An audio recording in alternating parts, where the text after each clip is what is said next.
નમસ્તે વિદ્યાર્થી મિત્રો, ગઈકાલે તમારું વિજ્ઞાનનું પેપર છે ધોરણ 10 માં. તમને ખબર જ છે વિભાગ એ માં વિદ્યાર્થી મિત્રો 24 માર્ક્સના હેતુલક્ષી પ્રશ્નો આવશે, વિકલ્પો, ખાલી જગ્યા, ખરા ખોટા. તો આજે આપણે વિદ્યાર્થી મિત્રો જોવાના છે વિભાગ એ. અહીંયા તમે જોઈ શકો છો જે મોસ્ટ ઇમ્પોર્ટન્ટ ક્વેશ્ચન છે એ આજે આપણે જોવાના છીએ. તો વિડીયોને અંત સુધી જોશો તો એટલીસ્ટ તમે પાસ તો 100% થઈ જશો. આવા જ ક્વેશ્ચન તમારી કાલની પરીક્ષામાં પૂછાશે. તો અહીંયા તમે જોઈ શકો છો નીચેનામાંથી કઈ જોડ ખોટી છે. તો ટમેટામાં વિદ્યાર્થી મિત્રો ઓક્ઝેલિક એસિડ આવે, એ લોકોએ લખેલું છે ટાર્ટરિક એસિડ. તો જવાબ શું આવશે? એ આવશે. એના પછી જે માંસાહારી પ્રાણીઓ હશે વિદ્યાર્થી મિત્રો, એમાં નાનું આંતરડું કેવું હશે? નાનું હશે. આપણી અંદર કેવું હશે? નાનું આંતરડું. ભલે નામ નાનું છે પણ મોટું હશે એઝ કમ્પેર ટુ મોટું આંતરડું. જે માંસાહારી પ્રાણીઓ હશે વિદ્યાર્થી મિત્રો, એમાં નાનું આંતરડું ખૂબ જ નાનું હશે. બરાબર. એના પછી વનસ્પતિ અંતઃસ્ત્રાવ કયો છે? સાયટોકાઇનિન. એના પછી શબ્દકોશમાં જોવા મળતા નાના અક્ષરો હશે, એને વાંચવા માટે આપણે 5 સેન્ટીમીટર કેન્દ્ર લંબાઈનો બહિર્ગો લેન્સ વાપરીશું. એના પછી મેગ્નેશિયમ હાઇડ્રોક્સાઇડનું અણુસૂત્ર શું થશે? MgOH twice. 6 નંબરનો ક્વેશ્ચન છે, પર્ણરંધ્ર ખુલવા બંધ થવાની ક્રિયા કોના દ્વારા થશે? રક્ષક કોષો દ્વારા થશે. એના પછી એસિડિક દ્રાવણની pH કોના કરતા ઓછી હશે? 7 કરતા ઓછી હોય તો એસિડ કહેવાય, 7 કરતા વધારે હશે તો બેઝ કહીશું, અને એક્ઝેક્ટ 7 હશે તો શું કહીશું? આપણે તટસ્થ કહીશું. એના પછી નીચેનું સમીકરણ પૂર્ણ કરવા ખાલી જગ્યા પૂરો. તો Al2O3 NaOH. તો જમણી બાજુ શું આવશે? NaAlO2 આવશે, જેને આપણે સોડિયમ એલ્યુમિનેટ પણ કહીએ છીએ. 9મા નંબરનો ક્વેશ્ચન છે, મનુષ્યના દૈહિક કોષોમાં ખાલી જગ્યા જોડ રંગસૂત્રો આવેલા હોય છે. તો જવાબ શું આવશે વિદ્યાર્થી મિત્રો? 23 જોડ. અને જો તમે જોડ ના લખેલું હોય તો 46 આવશે, એક જોડમાં 2 હશે એના કારણે.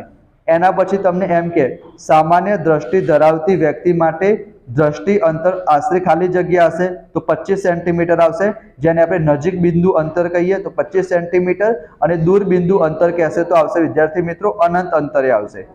એના પછી ઘડિયાળ રિપેર કરવા માટે ખાલી જગ્યા લેન્સનો ઉપયોગ થશે, બહિર્ગો લેન્સનો ઉપયોગ થશે. એના પછી વિદ્યાર્થી મિત્રો આ ચેપ્ટરમાંથી વિદ્યુત ભારનો એસઆઈ એકમ શું આવશે? કુલંબ આવશે. વિદ્યુત પ્રવાહનો એક એસઆઈ એકમ શું આવશે? એમ્પિયર આવશે. બધા જ એકમ તમે કરી દેજો. એના પછી વિદ્યાર્થી મિત્રો ટ્રુ ફોલ્સ, લોખંડની સપાટી ઉપર લેડનું પાતળું સ્તર લગાવાયેલા લોખંડને આપણે ગેલ્વેનાઇઝ્ડ લોખંડ કહીએ. લેડ નહીં આવે વિદ્યાર્થી મિત્રો, ઝીંક આવશે. એના પછી છે એબ્સેસિક એસિડ વૃદ્ધિ પ્રેરક અંતઃસ્ત્રાવનું ઉદાહરણ છે. તો વૃદ્ધિ પ્રેરક નહીં આવે વિદ્યાર્થી મિત્રો, વૃદ્ધિ અવરોધક આવશે, તો એ પણ ખોટું છે. એના પછી -0.4 ડાયોપ્ટર હોય તો અંતર્ગોળ લેન્સ આવે, એ લોકોએ બહિર્ગોળ કીધું છે, એનો મતલબ વિધાન ખોટું છે. અવરોધકતાનો એકમ આવશે ઓમ ઇન્ટુ મીટર. બરાબર, મીટર સ્ક્વેર નહીં આવે, એ પણ ખોટું છે. આનાથી તમને ખબર પડશે વિદ્યાર્થી મિત્રો કે તમારી પરીક્ષામાં કેવા પ્રકારના ક્વેશ્ચન પૂછાઈ શકે છે. કઈ ધાતુ હવામાં ઝગડા મારતી સફેદ જ્યોત સાથે સળગે છે? તો મેગ્નેશિયમ. એના પછી પ્રોપેનોન, એનો બંધારણીય સૂત્ર. એના પછી તમે જોઈ શકો છો કે દાઢી કરવા માટે કયો અરીસો વપરાશે? અંતર્ગોળ અરીસો વપરાશે. આઇરિસનું કાર્ય શું આવશે? કીકીને જાડી પાતળી કરવાનું આવશે. દાંતની ઉપરનું જે આવરણ હશે એ શેનું બનેલું હશે? Calcium phosphate. એનું અણુસૂત્ર પણ યાદ રાખજો, પૂછાઈ શકે છે. CO3PO4 twice. એના પછી કઈ ક્રિયા દ્વારા મુક્ત થતી ઉર્જા તરત જ એટીપી સ્વરૂપમાં સંશ્લેષણ પામે છે? તો જવાબ આવશે કોષીય શ્વસન. જારક શ્વસન અને અજારક શ્વસનનો તમે ડિફરન્સ કરી દેજો.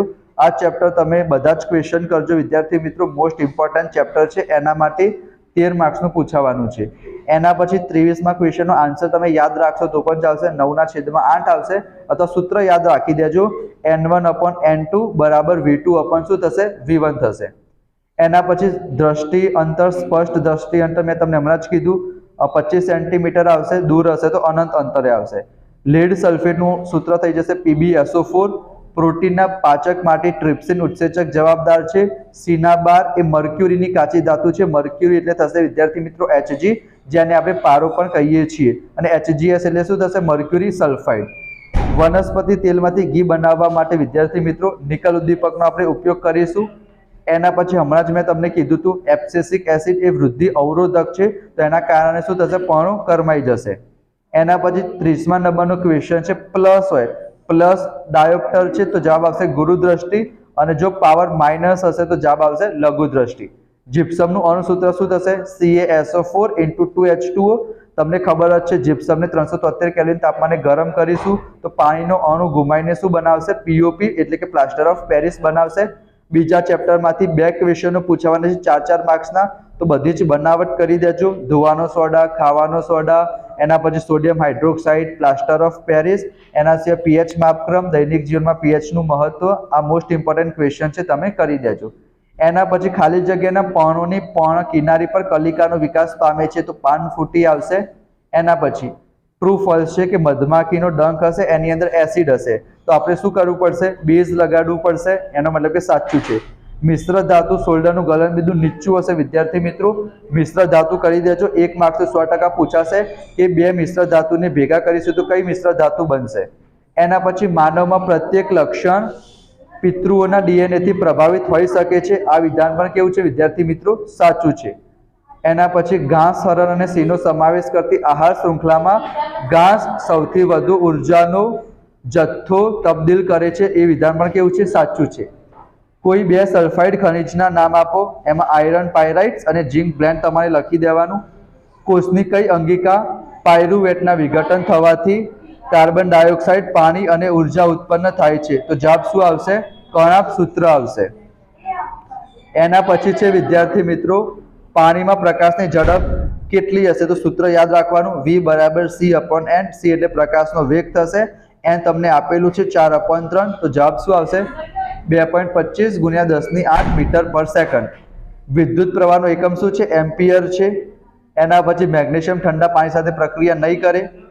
એના પછી ચેતાકોષ વાળું તમે કરી દેજો. 2 ચેતાકોષોની વચ્ચે આવેલા ખાલી ભાગને આપણે શું કહીશું? ચેતોપાગમ કહીશું.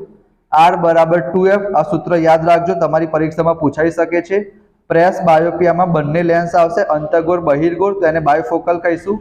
ધાતુની પ્રતિક્રિયાત્મકતા શ્રેણી પણ કાલના પેપરમાં પૂછાઈ શકે છે. હાઇડ્રોપ્લેનેરિયામાં વિદ્યાર્થી મિત્રો આવશે. દેહના ટુકડા કરવામાં આવે તો પ્રત્યેક ટુકડા વિકાસ પામી પૂર્ણ સજીવમાં પરિણમે છે. એસિડ અથવા બેઝને પાણી સાથે મિક્સર કરીશું, એની સાંદ્રતામાં ઘટાડો કરીશું, તો એ પ્રક્રિયાને આપણે કહીશું વિદ્યાર્થી મિત્રો મંદન. એના પછી પિતા તરફથી Y રંગસૂત્ર મળશે અને માતા તરફથી X રંગસૂત્ર મળશે. લિંગ નિશ્ચય તમારી પરીક્ષામાં પૂછાઈ શકે છે. 2 મિનિટ મોડી દેખાશે. એના પછી પુષ્પના તલસ્થ ફૂલેલા ભાગને વિદ્યાર્થી મિત્રો આપણે અંડાશય કહીશું. એના પછી 52મા નંબરનો ક્વેશ્ચન, ઝિંક ઓક્સાઇડમાંથી શું બન્યું? Zn મળ્યું, એટલે કે ઓક્સિજન દૂર થયું, તો એને આપણે શું કહીશું વિદ્યાર્થી મિત્રો? રિડક્શન પ્રક્રિયા કહીશું. કાર્બનનું અપર રૂપ શું છે? ગ્રેફાઇટ. સાચી વાત છે. કર્ણાપ સૂત્રમાં ક્લોરોફિલ ના જોવા મળે. બહિર્ગોળ અરીસાની મદદથી પણ વસ્તુનું નાનું પ્રતિબિંબ મળશે, એનો મતલબ એ વિધાન પણ ખોટું છે. માંસાહારી પ્રાણીઓ પ્રત્યક્ષ રીતે ઉત્પાદકો પર નિર્ભર હોય છે. ના વિદ્યાર્થી મિત્રો, એ લોકો શાકાહારી પ્રાણીઓનો પણ શિકાર કરશે. એના પછી બેઝિક માધ્યમમાં ફિનોલ્ફથેલિન ગુલાબી રંગ આપશે અને મિથાઇલ ઓરેન્જ એસિડિક માધ્યમમાં લાલ નારંગી રંગ આપશે. 22 કેરેટ સોનાનો મતલબ શું થશે? કે 22 ભાગ શુદ્ધ સોનું અને 2 ભાગ કોપર અથવા ચાંદીનું મિશ્રણ હશે. એસિડિટી થવાનું શું કારણ છે? HCl ની માત્રા વધી જશે. એના પછી 60મો ઇમ્પોર્ટન્ટ છે, 1 જૂલ બરાબર શું થશે? 2.78 × 10⁻⁷ કિલોવોટ/અવર. એના પછી વિદ્યાર્થી મિત્રો અહીંયા તમે વિભાગ બી પણ જોઈ શકો છો, તમે સ્ક્રીનશોટ લઈ લેજો. આ મેચિંગ છે, તમારી પરીક્ષામાં પૂછાઈ શકે છે. બરાબર. આજનો વિડીયો તમને કેવો લાગ્યો જરૂર જણાવજો. સાથે સાથે આપણે વિભાગ બી, વિભાગ સી અને વિભાગ ડી ના પણ મોસ્ટ ઇમ્પોર્ટન્ટ ક્વેશ્ચન મૂકેલા છે, જેનામાંથી જ કાલનું પેપર આવશે. તો તમારું કાલનું પેપર ખૂબ જ સરસ જશે. વિડીયોને લાઈક કરજો, ચેનલને સબસ્ક્રાઇબ કરજો. Thank you so much.